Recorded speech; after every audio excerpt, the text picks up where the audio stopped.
దేవునికి ఇష్టడై ఉండుట అసాధ్యం. అయితే దేవుని వద్దకు వచ్చువారు ఆయన ఉన్నాడనియు తాను వెతకు వారికి ఫలము దయచేయననియు నమ్మవలెనుగా. మరి వాక్యం ధ్యానం చేసుకుందాం, చిన్న ప్రార్థన చేసుకుందాం. సర్వోన్నతుడ సర్వశక్తి గల దేవ, సర్వకృపలకు ఆధారపూతులకు ప్రియ పరలోక తండ్రి, నీ పాదాలకే ఎల్లలేని స్థుతులు స్తోత్రాలు వందనాలయ్యా.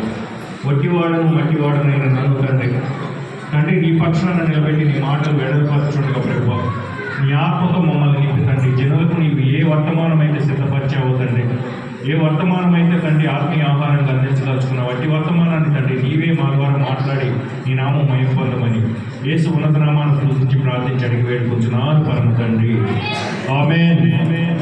మరి ఇప్పుడు సాక్ష్యం విన్నాం, గొప్ప సాక్ష్యం. ఆ బిడ్డ పట్ల ఎన్నో కార్యాలు దేవుడు చేశాడని ఆ బిడ్డ సాక్ష్యం చెప్పి ఉంది. అలాగే రాదనుకున్న స్థలాన్ని కూడా ఆ బిడ్డ దేవుడు నాకు అనుగ్రహించాడని ఆ బిడ్డ దేని బట్టి చెప్పింది? విశ్వాసాన్ని బట్టి. దేని బట్టి? విశ్వాసాన్ని బట్టి జరిగింది. అలాగే అబ్రహాము నీ దీవించిన దేవుడు ఆయనకి సంతానం ఎంతకాలానికైనా గడవపోతుంటే వాళ్ళ భార్య వృద్ధురాలు అయిపోయి ఆయన గర్భం మృతతుల్యం అయిపోయినా కూడా ఆయన దర్శించి నీకు వచ్చే సంవత్సరం మేము మళ్ళీ ఇక్కడికి వస్తాము, అప్పటికల్లా నీకు ఒక మగ బిడ్డ పుడతాడని చెప్పాడు. అలాగే నేను ఆ బిడ్డ కూడా దీవెన అందిస్తున్నాను. వచ్చే సంవత్సరానికల్లా బిడ్డ ఒక నూతనమైన స్థలం, ఆ దేవుడు ఇచ్చిన గృహమైన స్థలం యందు ఒక నూతనమైన గృహం దేవుడు అనుగ్రహించును గాక. అందరూ కూడా మరి వాక్యంలోకి వెళ్దాం. మనం విశ్వాసం లేకుండా దేవునికి ఇష్టడై ఉండుట అసాధ్యం. మరి ఏమిటా విశ్వాసం అంటే? యోహాను సువార్త 5వ అధ్యాయం 24 నుంచి ఒకసారి చదవండి. యోహాను సువార్త 5వ అధ్యాయం 24 నుంచి ఒకసారి చదివి సహాయం చేయండి.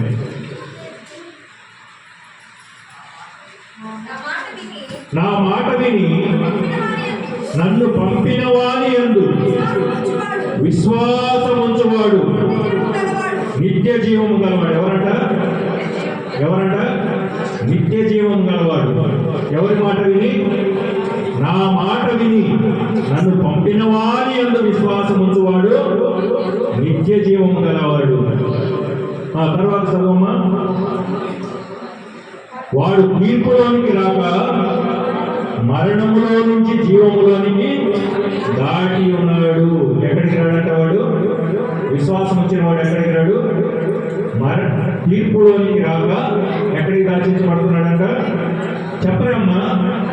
మరణములో నుంచి జీవములోనికి దాటి ఉన్నాడని నిశ్చయముగా, ఎలా అంట? నిశ్చయముగా చెప్పుచున్నాను. ఎలా చెప్తున్నాడు? నిశ్చయముగా. మరి లోకంలో అందరూ కూడా ఏదో ఒక రోజు చావక తప్పదు. అందరికీ తెలుసా లేదా? ఇది అందరికీ తెలుసుగా. మరి మరణాన్ని తప్పించాలంటే ఎక్కడ మార్గం అంటాడు దేవుడు? విశ్వాసము లేకుండా దేవునికి ఇష్టడై ఉండుట అసాధ్యం. అది ఇష్టం ఎక్కడ ఉండాలంట?